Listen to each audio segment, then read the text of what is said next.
onde o apóstolo Paulo nos convida a uma dinâmica de fé. Aos Efésios, por favor, no capítulo 3. Bendito seja o Senhor. E o versículo 14 em diante. Glória a Deus. Aos Efésios, capítulo 3, verso 14, está aí na tela. A você que está em casa, acompanhe-nos nessa leitura por bondade. Diz-nos assim: por causa disto me ponho de joelhos perante o Pai de nosso Senhor Jesus Cristo, do qual toda a família nos céus e na terra toma o nome. Oro para que, segundo as riquezas da sua glória, vos conceda que sejais fortalecidos com poder pelo seu Espírito no homem interior, para que Cristo habite pela fé nos vossos corações. E oro para que, estando arraigados e fundados em amor, possais perfeitamente conhecer com todos os santos qual seja a largura e o comprimento e a altura e a profundidade, e conhecer o amor de Cristo, que excede todo entendimento, para que sejais cheios de toda a plenitude de Deus. Ora, aquele que é poderoso para fazer tudo, muito mais abundantemente além daquilo que pedimos ou pensamos, segundo o poder que em nós opera, a Ele seja a glória na Igreja e em Cristo Jesus, por todas as gerações, para todos sempre. Amém. Glória a Deus. É crendo no que está escrito, é fundamentando a nossa fé na palavra do Cristo, que certamente, unidos, iremos orar agora. Orar por essa jovem Júlia, orar por outros irmãos. E eu quero pedir a você, querido, querida, que está aqui, se lembrar de alguém que está enfermo, mesmo estando em casa, se lembrando de alguém e puder, nesse momento, interceder, interceda não só pela enfermidade, mas por pessoas que estão acamadas por outras razões, sejam elas emocionais ou crises de depressões e tantas coisas assim. Mas ore também por pessoas que estão enfrentando situações financeiras desagradáveis, crises financeiras das quais não conseguem sair. Oremos por aqueles que estão desempregados e que durante todo esse período estão preocupados e não conseguiram uma frente que possa lhes ajudar. Oremos também por aqueles que estão enfraquecidos na fé, que a pandemia veio e simplesmente fez mostrar qual era a firmeza de sua fé, e muitos que estão balançando, que já não conseguem mais ter a mesma firmeza do início. Então, ore por essas pessoas, e que possamos nós não somente orar, mas também agir, que tenhamos a ousadia, liberdade, graça, de fortalecer e ir atrás daqueles que estão abatidos, desanimados, cansados, alquebrados e até enfraquecidos na fé. Que o Espírito Santo nos ajude e nos convida a sermos igreja nesse momento. E mais do que nunca, ajudar aqueles que estão precisando de socorro. Por isso, sentadinhos como vocês estão, mas na sua casa, como você está, apenas conectar-se um pouco mais com Deus. Que nós iremos nos fechar os nossos olhinhos, inclinar nossa cabecinha e juntos orarmos ao Pai. Se possível, faça isso comigo agora, no nome de Jesus. Paizinho querido, uma vez mais, eu quero te engrandecer por esse dia, te louvar por esta noite tão preciosa, por esse momento maravilhoso onde podemos juntos nos deleitar em Tua presença, louvar o Teu nome, mas também cantar a Ti e, acima de tudo, sentir a Tua presença, seja através da pregação, dos louvores ou mesmo da oração que fizermos. Somos entendidos de que a Tua presença é o que realmente nos importa. Não há nada mais importante nesta vida do que a Tua presença. Não há nada de maior valor para nós aqui do que a tua presença. Quando cantamos aqui esta noite, Senhor, poderíamos ter ouro, poderia ter muita prata, poderíamos, quem sabe, até ter uma vida abastada financeira. Mas se tiver tudo isso e não tiver a tua presença, somos como a palha que o vento leva de um lado para o outro. Somos como poeira ao vento, incertos, e certamente cujo futuro é debilitado. Mas se confiarmos em Ti, Senhor, e a Tua presença estiver, então tudo muda. É por isso que nós nos deleitamos quando temos o privilégio de vir à Tua casa, porque aqui, Senhor, no coletivo podemos Te louvar. Não que não fazemos estando em casa, mas aqui temos a comunhão uns com os outros e conseguimos se nos fortalecer, ao passo de olharmos uns para os outros, Senhor, e a fé que há um nos outros nos fortalece, pois a Tua palavra, majestosa e pura, verdadeira e atual como ela é, nos ensina, Senhor, a chorar com os que choram, mas a se alegrar com os que se alegram. A Tua palavra nos ensina no coletivo sermos igreja, tanto quanto somos no individual. Mas quero Te suplicar em razão disso, Senhor, que é como igreja que nós oramos agora. Já estive algumas vezes contigo em oração nesse dia, e o que falo em público, Senhor, já falei contigo no particular. Aviva o Teu povo, Senhor, aviva a Tua igreja, desperta os que estão enfraquecidos na fé, desperta os dormentes, desperta aqueles, Senhor, que estão afastando-se a cada dia mais da verdade pura da Tua palavra. Desperta, Senhor, aqueles que estão deixando a verdade do Evangelho e se agarrando às coisas dessa carne, desta vida que passa tão rápido. Desperta, Senhor, homens e mulheres que até alguns meses atrás estavam firmes na fé, ou ao menos pareciam estar firmes, e agora nem ao menos vir ao templo cultuar a Ti uma vez por semana o fazem.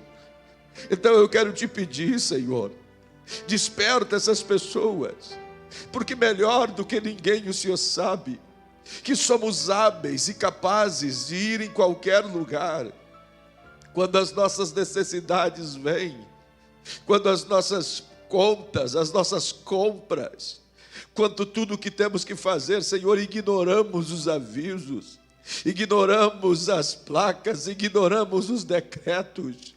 Mas quando fala de cultuar a Ti, de vir à Tua igreja, então a gente obedece, então a gente se curva às leis, então a gente acha uma desculpa.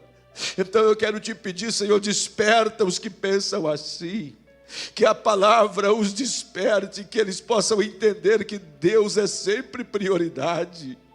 Não nos trate conforme a gente te trata, Senhor. Não dê a nós aquilo que nós damos a Ti, porque do contrário, não suportaríamos. Não vire as costas para nós, como nós viramos as costas para Ti.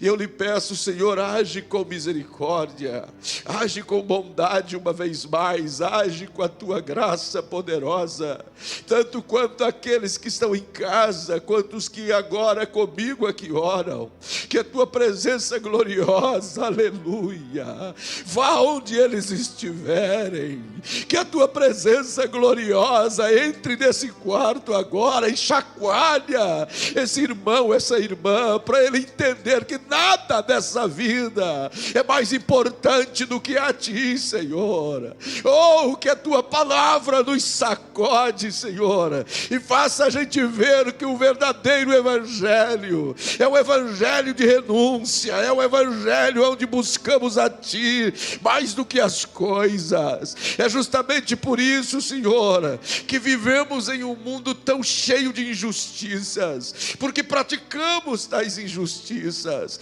Então olha para nós não pelas nossas justiças que achamos que estamos a fazer, mas olha para nós pela Tua bondade, pela Tua misericórdia, e cura as nossas enfermidades, sara as nossas dores, limpa as nossas feridas. Oh, poderoso Senhor, traz a tua presença nesta casa. Oh, Ramauanda Cachanda Lamanaia, que está assistindo pela TV, ou pelo computador, ou pelo celular, que a tua presença agora possa ele sentir, ela sentir, Senhor, para saber que tu és um Deus vivo, real, operante, extraordinário. Vem, Espírito de Deus, e cura os enfermos outra vez.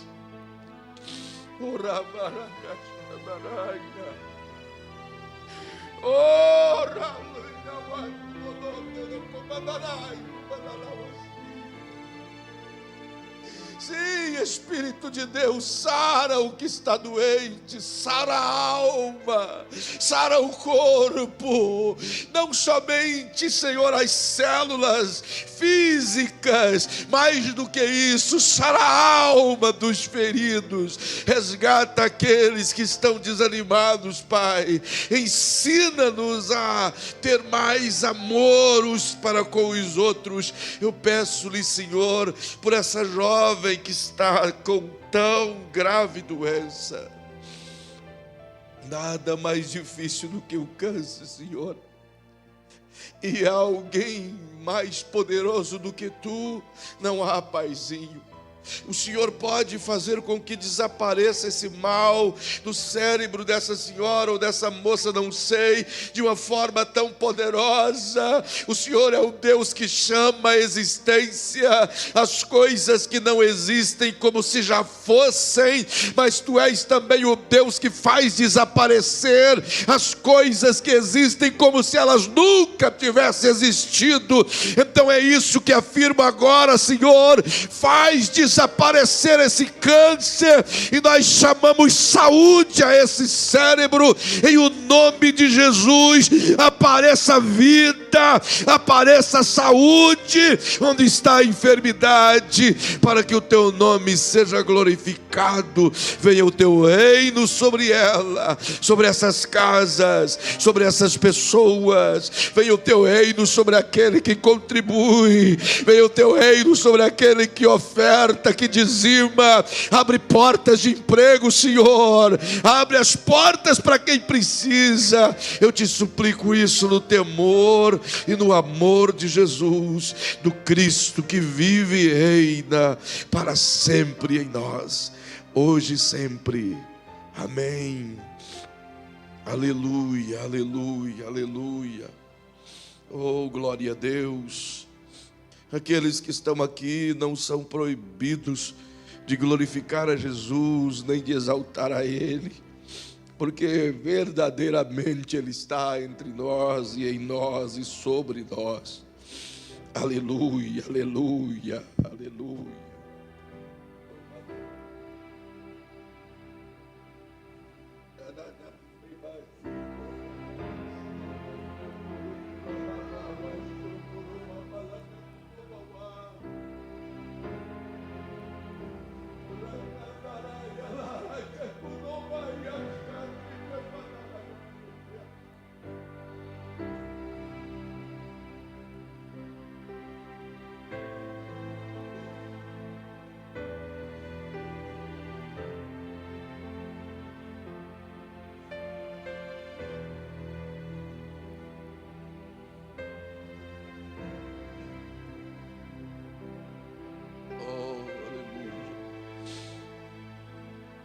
Oh, aleluia.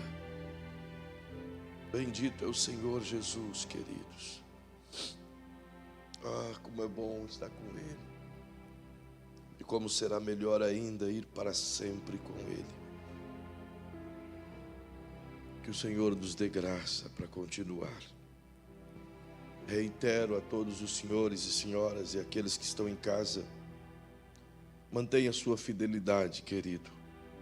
Mantenha a sua fidelidade para com a obra de Deus, em todos os níveis.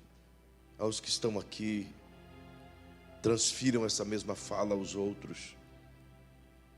Estamos mantendo toda a obediência, guardando os lugares, se protegendo em relação a álcool, termômetro. Mas chegou a hora de você sair de casa, irmão. Chegou a hora de você ter a coragem de vir para a igreja. Chegou a hora de você mostrar a sua fé. Está sendo mais difícil convencer as pessoas a vir à igreja do que convencê-las que tem Covid nas ruas. É mais fácil, sabe, você convencê-las de que lá fora está tranquilo, do que dizer para elas virem à igreja. Então, ainda que estamos dentro desse decreto que penaliza o reino, e pense quem quiser pensar, e como está pela internet, fale o que você quiser falar, mas isso nada mais é do que incompetência política e perseguição religiosa, nada mais do que isso. A igreja é o único lugar sendo penalizado todo o tempo, sabe? É uma vergonha. Mas a mão de Deus há de pesar sobre esses governadores, políticos, e estejam certos disso. Estejam certos disso. Contudo, digo-vos, é hora de a gente mostrar a nossa fé. Ou cremos num Deus que tudo pode, ou somos frágeis na fé, como aqueles que não suportam qualquer tipo de ventarola que tiver. Já passou tudo, está provado, os índices caindo ao limite mínimo, no Brasil inteiro, enfim, as mentiras aparecendo no Brasil inteiro, os desmandos, os roubos, as falcatruas usadas nesse tempo aparecendo no Brasil inteiro. Agora, o que nós não podemos fazer é usar isso como desculpa para ficar em casa.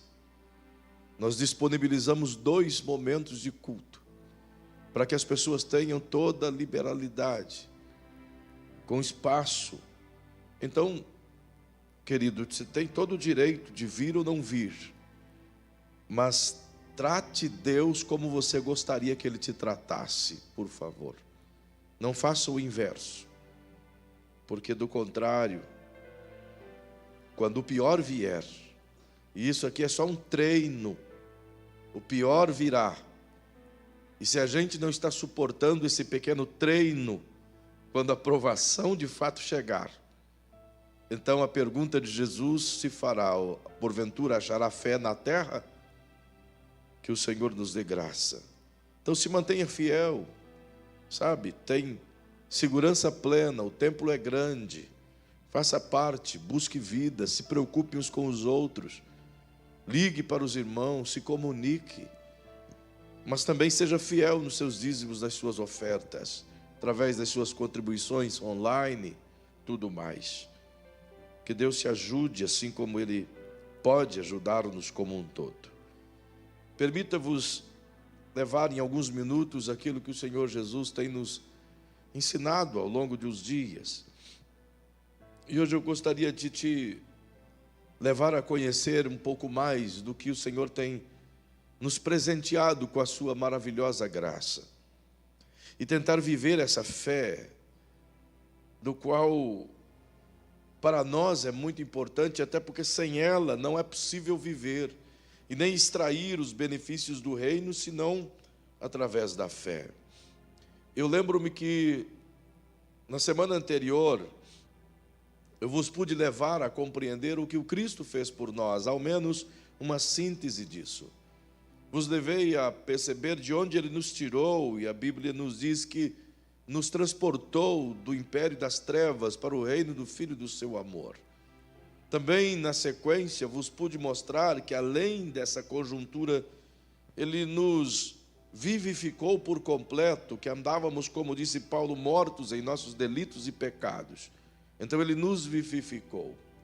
Mas, de igual modo, o apóstolo Paulo diz que Ele libertou o nosso entendimento, para que pudéssemos, de igual maneira, conhecer a palavra de Deus e ser livres por dentro mais do que por fora, E ele explicou isso aos Efésios 4,17.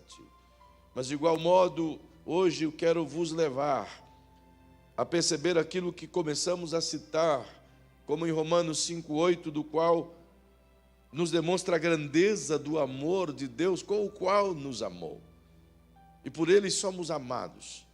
E eu quero começar esse momento de culto, de ministração, pode deixar na tela essa mensagem, exatamente te levando a essa compreensão básica. Jesus simplesmente nos amou. E o primeiro texto está aí, Romanos 5,8, e eu gostaria de lê-lo conforme está na tela, até para os que estão em casa. Mas Deus prova o seu próprio amor para conosco, pelo fato de Cristo ter morrido por nós, quando ainda éramos pecadores. O que Paulo cita é a deliberação pura e inerrante da vontade de Deus, de demonstrar o seu amor por nós, quando não tinha motivos algum para que ele pudesse nos amar. Quando Paulo diz, quando ainda éramos pecadores, ele está querendo dizer que se fosse nos dias de hoje, uma vez perdoados e na tentativa de santificar-se, buscar a Deus, ainda talvez até teríamos alguma coisinha para dizer, não, a gente está indo na fé, estamos caminhando bem. Mas ele nos leva a entender e a pensar o que Deus fez, sendo nós ainda o que éramos, pecadores, miseráveis pecadores, e ele assim nos amou. Então não havia motivo algum para que isso acontecesse, entretanto, ele por si mesmo nos amou. Ninguém pediu para que Deus nos amássemos, e eu gosto disso justamente porque me leva a pensar no que ele fez na eternidade. Deus não passou a me amar ou a te amar justamente quando nascemos. Ao contrário, ele nos ama desde a eternidade. E como isso é lindo para mim, é justamente a razão maior do Cristo ter se entregado na cruz, justamente porque ele nos amou quando nada existia. Quando antes de o mundo ter sido criado, e dentro dele, quando era apenas um pensamento dentro dele, ele já nos amou, já estava amando a nós outros, justamente porque a forma como Deus trabalha é totalmente diferente de nós. Tudo em Deus começa em sua mente, ele pensa, fala e cria. Essa é a maneira de Deus trabalhar. Então, tudo aquilo que Deus pensar, já existe dentro dele. Ele não pensa ocaso, ele não pensa vazio, ele pensa simplesmente o que existe. Então, quando ele pensa em criar, já estava dentro dele. É por isso que quando ele libera a palavra, vem à tona, porque já existe dentro dele. E é exatamente essa mesma ideia que ele nos leva a compreender a fé. O autor aos Hebreus nos diz que a fé é o firme fundamento das coisas que não se veem, e a prova e a certeza das coisas que se espera. É exatamente como Deus, e ele na sua mente pensa, já existe. E para nós, quando ele afirma isso, deve praticar a fé no mesmo aspecto. A fé que ensina-nos o autor aos Hebreus é a certeza das coisas que não vemos. Que certeza é essa? Já existe aqui dentro. Está firmado aqui dentro. Sabe? Perceba, portanto, que ele nos amou quando nada existia. É por isso que João, o evangelista, na sua primeira carta, lá no capítulo 3, e o versículo 1, ele nos convida a analisar o texto e diz: vede, quão grande amor nos concedeu o Pai, que fôssemos chamados filhos de Deus, e somos mesmo seus filhos. O mundo não nos conhece, porque não o conheceu. Não é lindo? É um privilégio para nós. Então não adianta a gente dizer que todas as pessoas são filhos de Deus. Não, não são. Filhos de Deus somente aqueles que creram em Jesus como seu Salvador, tiveram seus pecados por Ele perdoados e mantêm em comunhão com Deus. A estes foram-lhes dado o poder de serem feitos filhos de Deus. Quem? Os que creram em Jesus como seu Salvador. E ponto, final. Mas pastor, todo ser humano não é filho de Deus? Não! Filhos somente adotados por Deus. Até quando as pessoas vão desconsiderar o que Paulo escreve aos Romanos 8? Até quando vão descartar a verdade do Evangelho? E quem não é filho ainda é uma criatura que precisa ser redimida pelo perdão de Jesus. E não há outro caminho. Ninguém é adotado por ser branco, preto, amarelo, azul, rico ou pobre. Só é adotado se crer no Cristo, Filho único de Deus. Essa mensagem foi anunciada por João Batista lá no início, antes de o Cristo começar a pregar. Esse amor dele está derramado desde a eternidade. É por isso que João, aqui no capítulo 4 da primeira carta, e o versículo 19, não dá a nós qualquer mérito de amor. Não, senhores. Se você está perto de alguém que você ama, e eu creio que sim, e é possível, portanto, sendo da mesma família, diga para essa pessoa: você não tem mérito em amar. Sabe por quê? Porque nós o amamos, porque ele nos amou primeiro. Por que eu amo as pessoas? Porque ele derramou amor em mim primeiro. Como que eu consigo amar o meu próximo? Porque ele me amou primeiro. Antes que o mundo existisse, ele simplesmente me amou. Agora perceba que não há mérito em mim. Eu não amo as pessoas porque sou bom. Não amamos ninguém porque temos bondade em nós. Nós só conseguimos amar porque Ele nos amou primeiro e nos ensinou a amar. Então nada é de nós, tudo é dele. E isso me faz perceber que é um privilégio imenso, porque deu a nós a capacidade de amar.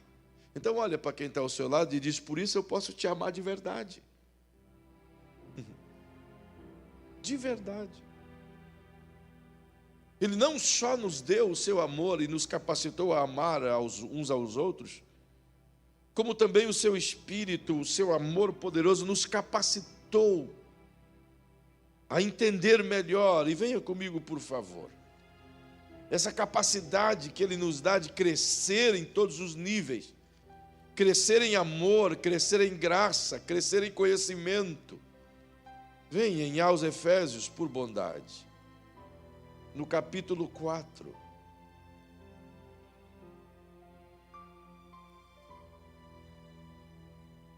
E o versículo 10. Leiamos até o verso 16.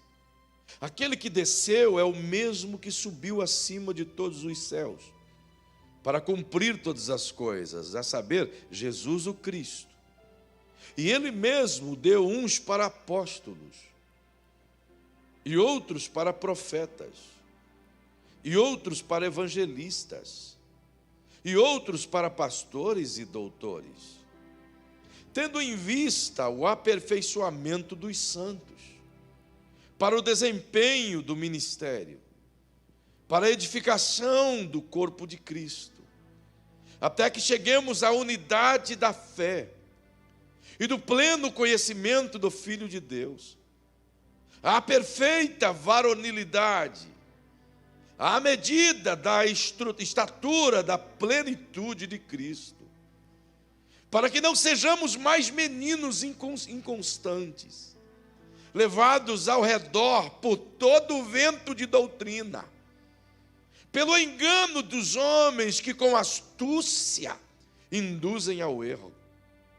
Antes, seguindo a verdade em amor, cresçamos em tudo naquele que é o cabeça, Cristo, do qual todo o corpo bem ajustado, ligado pelo auxílio de todas as juntas, segundo a justa operação de cada parte, faz o seu próprio aumento para a edificação de si mesmo em amor. É extraordinariamente profundo esse texto, mas reporto-me de maneira básica de que ele nos capacitou a receber o seu próprio amor, nos capacitou, portanto, a amar ao próximo por causa do seu amor, e nos capacitou de igual modo a receber dele graça e entendimento para que pudéssemos de alguma maneira no Cristo crescer. Portanto, diga para quem está ao seu lado: o amor de Deus nos capacitou ao crescimento. A verdadeira fé, portanto, ela é expansiva, ela te leva ao crescimento. A fé não te arrasta para baixo, a fé tem o potencial de te levantar para cima, de te fazer crescer. A fé não te diminui. Ele nunca gerou fé em nós que nos coloque no diminutivo, senão na perspectiva de nós mesmos. Mas Ele coloca uma fé em nós que nos faz olhar para frente, acreditar no que tem à frente, visualizar o que tem à frente, antes que qualquer um veja. Já vos disse certa feita, de que o elemento colocado em nós como fé, nunca opera no passado. A fé não modifica o passado, não dá. A fé também não modifica o presente, porque o presente você já vive, mas a fé opera o futuro, ela muda o futuro. Ela é capaz de trazer algo inexistente à existência. A fé tem esse poder, por isso ela é a semente de crescimento. E Ele nos capacitou a entender isso. E perceba que quando Paulo fala dos 5 ministérios, ele diz que há uma razão para esses ministérios. É para que eles se completem enquanto que corpo e tenham uma finalidade básica definida. Qual é a finalidade desses ministérios se completando? Ora, ele diz no verso 12: tendo em vista o aperfeiçoamento dos santos, é a primeira coisa. Segundo, esse aperfeiçoamento tem que ter um propósito. Qual é o propósito? O desempenho do ministério. Que isso quer dizer que todo cristão nasceu para crescer, para fazer alguma coisa para Deus, para ser útil no reino de Deus. Antigamente dizia-se: sou membro de banco, e membro de banco era prego ou taxinhas. Todos em Deus têm uma finalidade. Por quê? Qualquer que seja a célula inativa no seu corpo, o seu corpo a expurga para fora como um corpo estranho. Se uma célula das minhas mãos vier a morrer, imediatamente o corpo vai expurgá-la, porque ela não serve para mais nada. Tudo no meu corpo tem uma finalidade, tem uma razão, tem um propósito e deve cumprir o seu propósito. E se isso não acontecer, alguma coisa lá na frente vai emitir uma fatura. E principalmente que as faturas chegam depois dos 45. É uma bênção. O correio do corpo sempre está mandando uma fatura nova. Nunca para. E cada vez mais cara. Coisa mais triste. Perceba, já vos disse aqui certa feita, eu achava coisa mais ridícula pelo no nariz. Eu achava isso terrível. Que as bichão de vez em quando saia para fora assim, você tinha que arrancar e dar uma... É doído aquela bagaceira. É ou não é verdade? De vez em quando a esposa viu, ó, tem um pelão aí, ó. Irmão, você espirra, porque é difícil.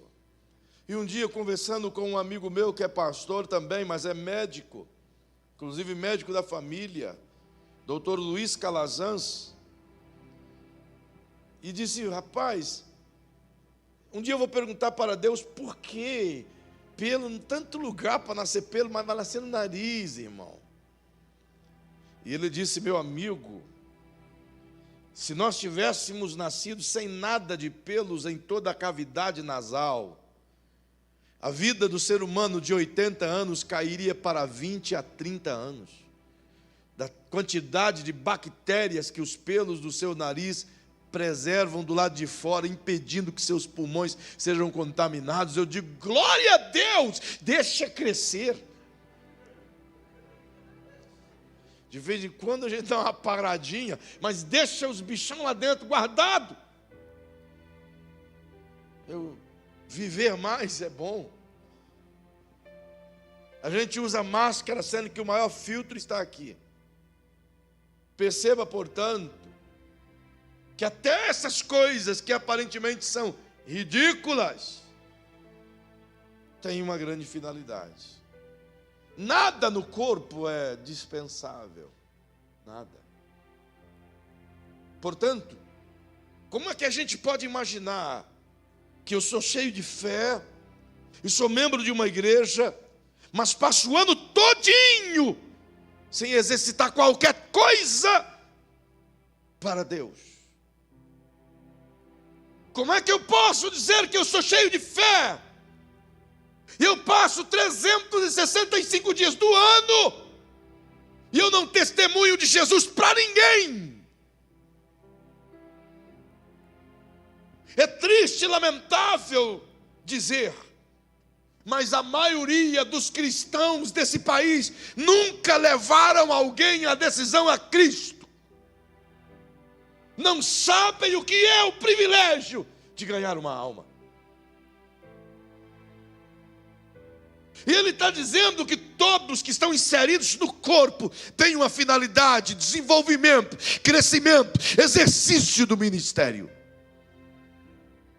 Então chacoalha quem está do teu lado, e aí em casa chacoalha também, e diga para essa pessoa mesmo que você não queira, você tem um ministério a desempenhar. Talvez alguém diga, pastor, eu não sou pregador. Não precisa. Não sou ensinador. Não precisa. Não sei falar bonito, eu também não. Então não se preocupe, todos nós temos alguma coisa a fazer, e o mínimo que se é fazer é ser uma reles testemunha. Se você for em Atos dos Apóstolos, capítulo 8, e você desatar os nós daquela grande pregação, ou melhor, daquele grande avivamento que aconteceu em Samaria, e você vai perceber que o rapaz que chegou lá, fugindo da perseguição, ladeado da sua esposa e de suas filhas, era simplesmente um diácono. Nada mais do que um diácono. Separado para servir as mesas. Na função da praticidade do rebanho. Mas quando ele chega em Samaria, talvez ele argumenta com Deus, eu não sou pregador, não tenho o dom de Pedro, não tenho o amor de João, não tenho a habilidade de Estevão, não tenho um vernáculo como os outros. Mas eu imagino o Espírito Santo chacoalhando a alma dele, dizendo, mas você é uma testemunha. E se tem uma coisa importante para qualquer crente, para qualquer membro do corpo, é saber que ele é testemunha. Afinal, quantos aqui são testemunhas reais do que Cristo salva vidas? Não precisa mais do que isso. Qualquer um de nós pode exercer de maneira abençoadora e desempenhar o ministério. Qualquer um de nós. Então, por favor, dá uma chacoalhadinha amorosa em quem está perto de você e diga: portanto, não há desculpas para se esconder. Ele diz que além de buscar o aperfeiçoamento dos santos para que desempenhem com excelência o ministério, ele diz que esse amor derramado, nesse conhecimento, essa capacidade de crescer que o Espírito Santo nos dá, as ferramentas para isso, tem uma outra finalidade do que é a edificação do corpo. Ministérios de cada crente não é para tornar cada crente melhor do que o outro. É para um ajudar o outro a crescer. Unção pastoral não é para destacar um dos outros, mas é para ajudar os demais a crescerem. Não é os dons que nos tornam especiais. Os dons nos tornam cada vez mais servos e não melhores do que os outros. O que leva o apóstolo Paulo a perceber é que, objetivando o crescimento, então no verso 13, ponha na tela por favor, ele diz de uma maneira tão contundente que todas estas coisas, não 8:13, aos Efésios 4:13, ele fala de uma maneira tão contundente, ele diz que todos esses elementos que acabei de citar, e todas essas ferramentas que Deus nos deu, como os 5 ministérios, serve para quê? Até que alguns cheguem à unidade da fé. Está correto. Ninguém questiona. Mas os bereanos diriam: todos cheguem. Não é para que um cresça mais do que os outros, é para que todos cresçam, todos cheguem à unidade da fé, todos cresçam a um nível extraordinário, todos sejam alguém de relevância no reino de Deus. Essa era a hora de dar um glória a Deus, entendeu? Eu vou pedir para fazer igual nos programas antigos do Gugu, fica uma plaquinha atrás ali: agora é a hora da glória a Deus, entendeu? Fica a deixa. A ideia de Deus é que todos cheguem a essa unidade de fé, porque se todos chegarem à unidade da fé, não há limites para se conquistar coisas do reino. Se todos chegarmos à unidade da fé, então o que disse Jesus: se 2 ou 3 concordarem na terra acerca de qualquer coisa, é concordado no céu. Mas para isso tem que ter unidade de fé. E para chegar nesse ponto, irmão, a gente precisa querer ser revestido desse amor e permitir que a bondade do Espírito Santo nos ensine diariamente. É o apego apaixonado pela grandeza da palavra. E Paulo diz que o Cristo nos dá esse privilégio de chegar à unidade da fé, no pleno conhecimento do Filho de Deus, até a perfeita varonilidade, à medida da estatura de Cristo. Eu sei que isso nos remete ao futuro, e quando a gente chegar a esse nível de estatura, certamente somos levados. Mas perceba que o apóstolo Paulo não está dizendo isto. Ele não está dizendo que tudo isso aqui é para nos preparar para sermos levados, para morrermos. Ele está dizendo que tudo isso aqui é válido, é evidente para que a gente viva, não mais como meninos, para que a gente reine nessa terra como filhos de Deus de verdade, para que o mundo olhe para nós e diga: queremos ser iguais a eles. É isso que ele está dizendo. Aí a gente constrói essa estrada, dizendo assim, quando a gente chegar na estatura da varonilidade do Cristo, glória a Deus, será arrebatado. Ele está dizendo, não, você precisa ser perfeito e viver como perfeito nesse mundo mau. É por isso que em todo tempo ele diz, sede santos, porque o vosso Deus é santo. Outra vez ele diz, sede santo em toda a vossa maneira de viver. Porque a ideia de Deus é que a gente cresça nele em unidade e sejamos igreja de verdade. Que o mundo possa olhar para nós e ver não o Feitosa, mas o Cristo que habita no Feitosa. Isso não tem que ser só em mim ou só em você, tem que ser em nós. Essa é a construção do amor do Cristo derramado em nós. Uau! É evidente que os tempos de meninos dos nossos dias estão mais claros do que nunca.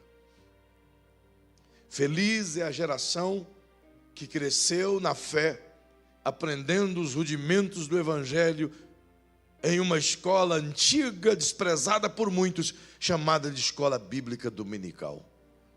Felizes são aqueles que aprenderam desde os primeiros momentos de fé, a todos os dias buscarem o entendimento na palavra de Deus, e não abrir a Bíblia no Salmo 91 e dizer, protege-me, Senhor.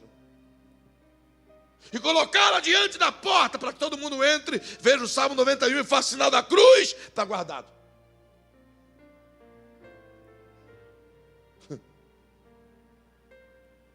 Como se isso fosse uma mandinga de Deus. Como se a Bíblia fosse o patuá santo. Fosse o livro da sorte. Não, irmão. Paulo está dizendo, quando é que vai deixar de ser menino? Quando é que a gente vai deixar de ser fraco na fé? Por que estou dizendo isso, Paulo? Ele está dizendo, para que não sejamos mais meninos inconstantes. Puxa vida. Inconstantes. O que é ser menino inconstante? Eu acho que uma coisa já é difícil, pastor Davi, ser menino demais. Outra coisa é ser menino inconstante. Porque tem alguns meninos que são decididos, são firmes. Pedra é pedra, pau é pau, 8 é 80 e acabou, né? Está definido. Mas além de ser menino inconstante, irmão. Vai e vem, você não pode confiar. Sabe, uma hora é pedra, outra hora é tijolo. Outra hora é rosa, outra hora é azul. Outra hora está, sabe, do lado de lá ou do lado de cá. Paulo está dizendo, até quando isso vai acontecer? Até o momento em que a gente decidir aprender a verdade da palavra de Deus e chegue à unidade da fé. Se não, perceba. Ele disse que os meninos inconstantes são levados ao redor por todo o vento de doutrina. Sabe aquele povo que anda de galho em galho? De ponto em ponto? Sabe, apertou a correia em uma igreja, ele pula para outra.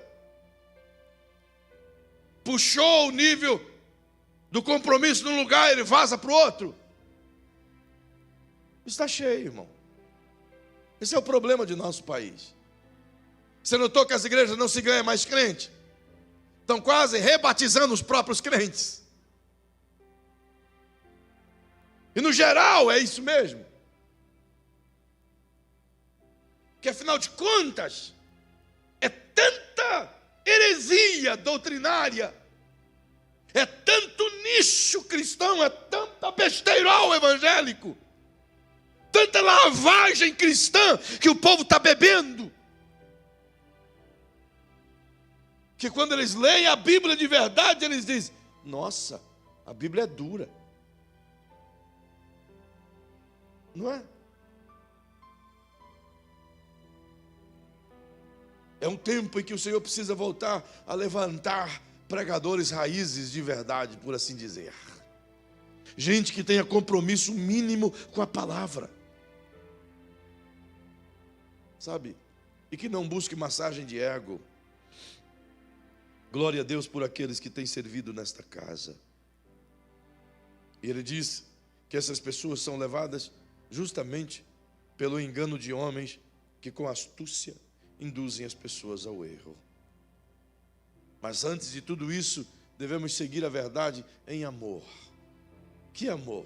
O amor do Cristo. O amor que Ele derramou em nós. Abre a tua Bíblia rapidamente, eu sei que o meu tempo acabou. No Evangelho de João, no capítulo 16. Vejamos o que o Senhor nos ensina.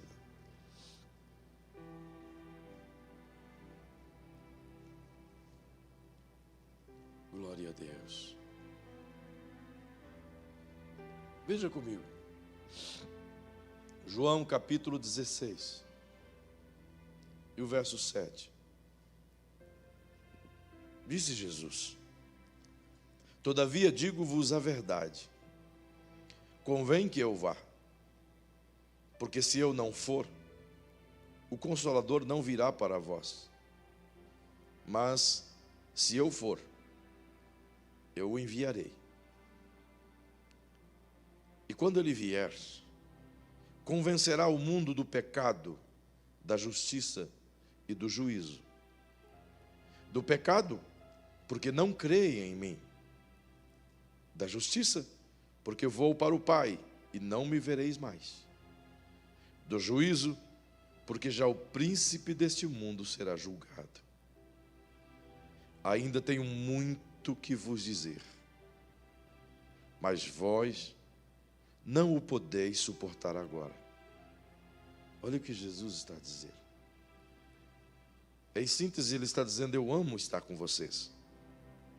Eu amo ministrar a vocês. E foi muito bom enquanto durou.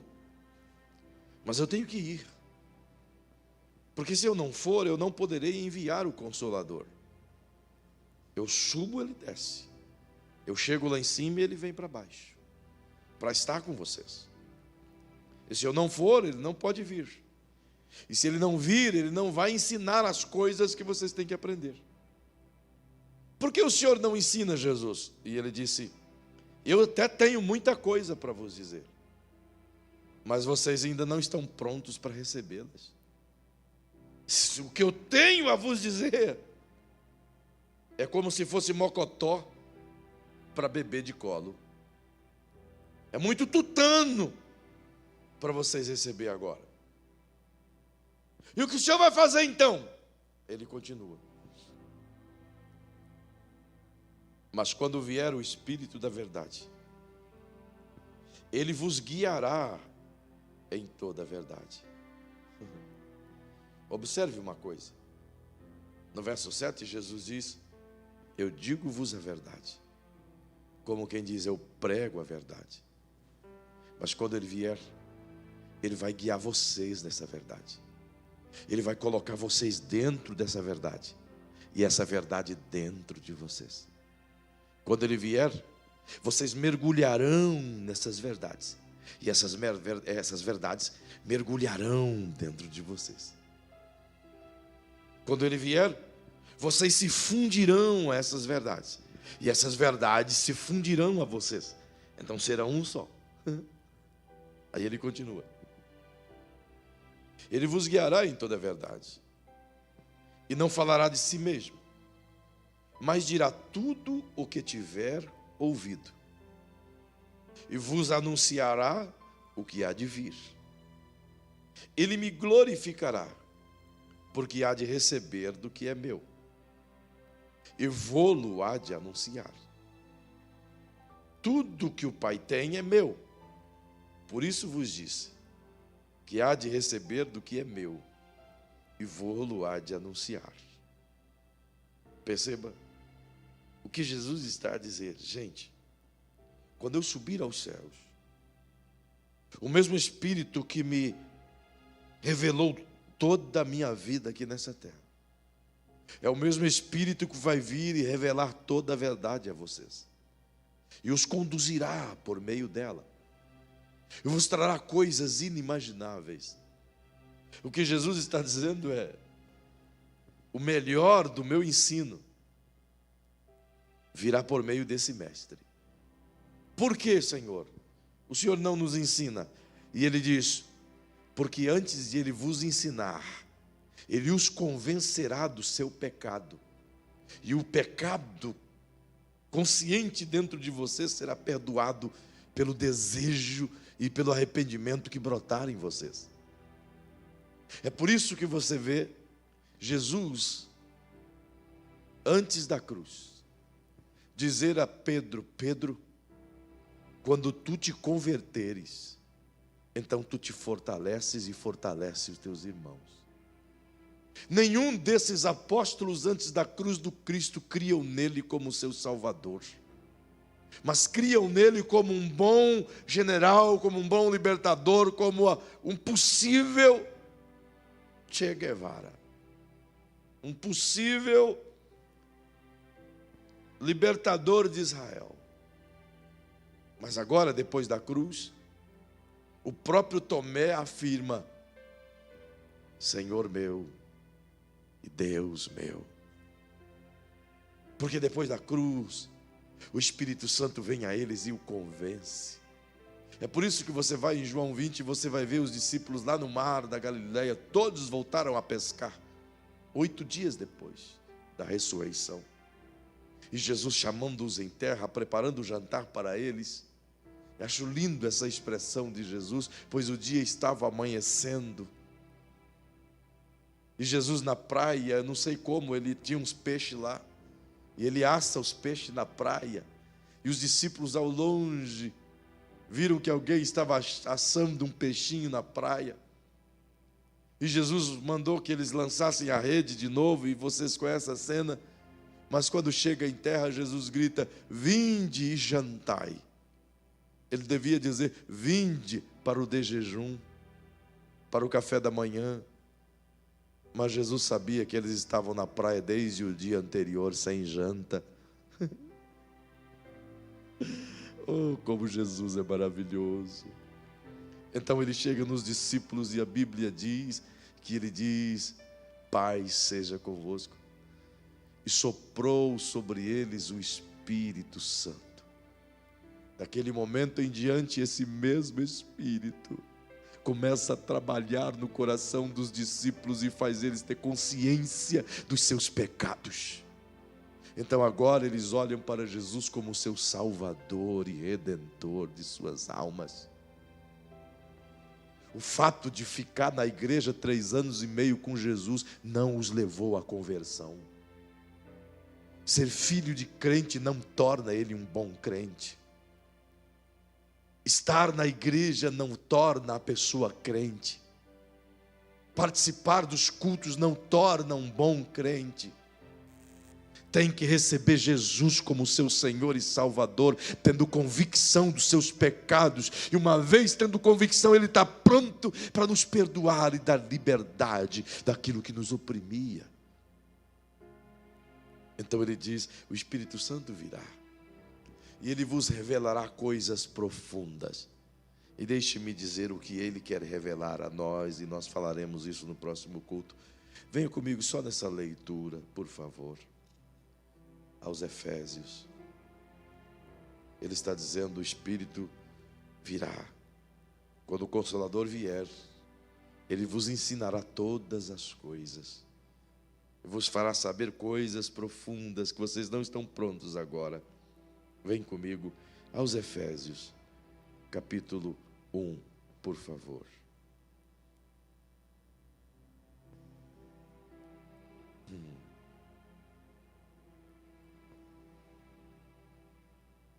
Verso 16. Não cesso de dar graças a Deus por vós,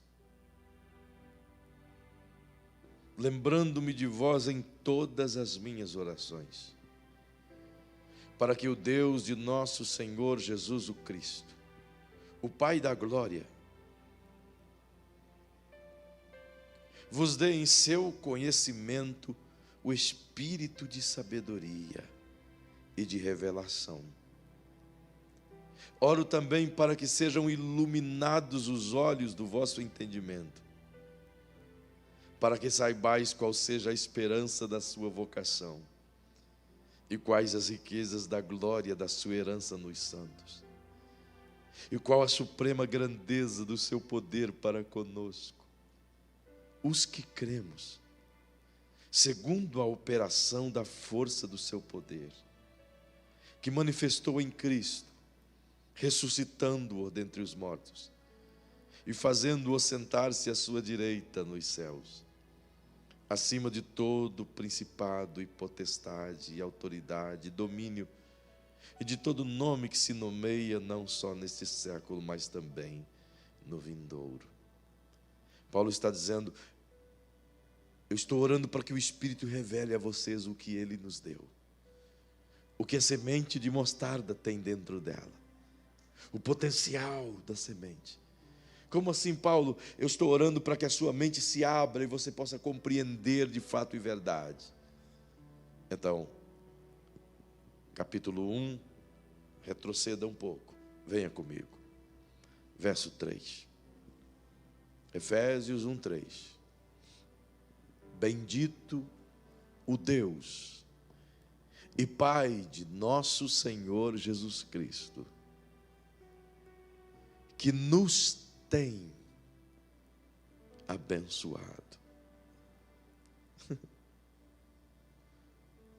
Diga comigo, por favor: bendito seja o Deus e Pai de nosso Senhor Jesus Cristo, que nos tem abençoado.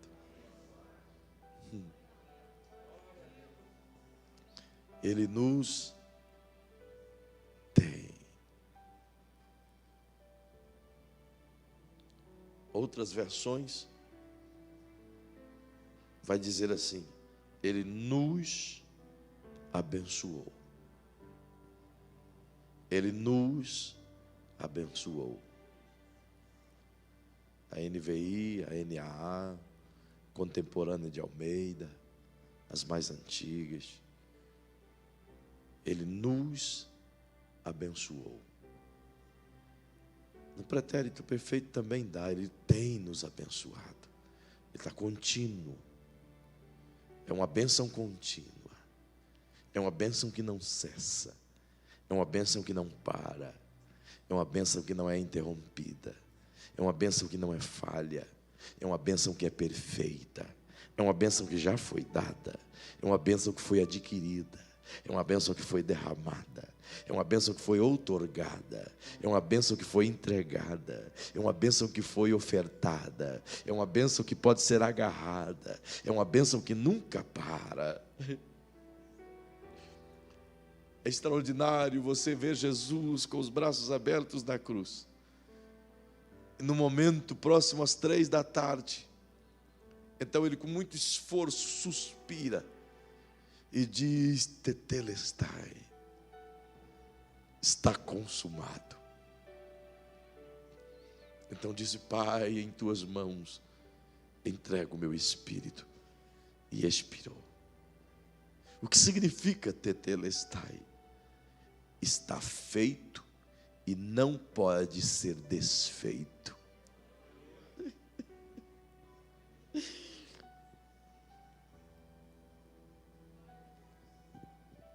Está terminado e não pode ser revogado.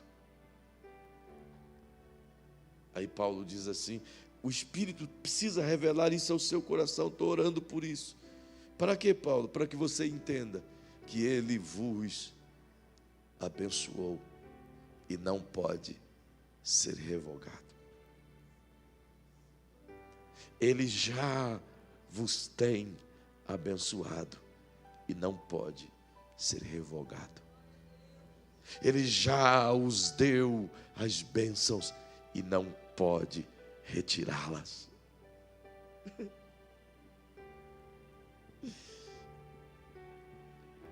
Como você está próximo Coloque a mãozinha sobre o ombro de quem está ao seu lado. E pela fé, diga a essa pessoa: o Senhor já te abençoou. Eu concluo dizendo, claro que a gente vai voltar nesse texto no próximo culto, que eu estiver convosco. Perceba, ele termina, aliás, ele não termina, mas eu termino dizendo: ele vos tem abençoado, ou ele vos abençoou com. Diga comigo, por favor, ele vos abençoou com todas as bênçãos. Meu Deus, irmão, vamos ler esse versículo, por favor. Aleluia, aleluia. 1, 2, 3. Aleluia.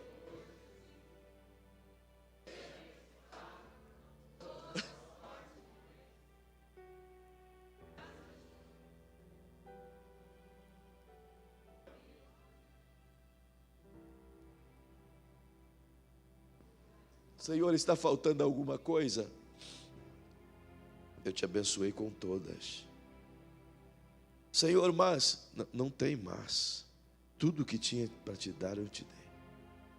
Tudo que tinha de fazer, eu fiz. Tudo que tinha de ofertar, eu ofertei. Tudo que tinha de revelar, eu revelei.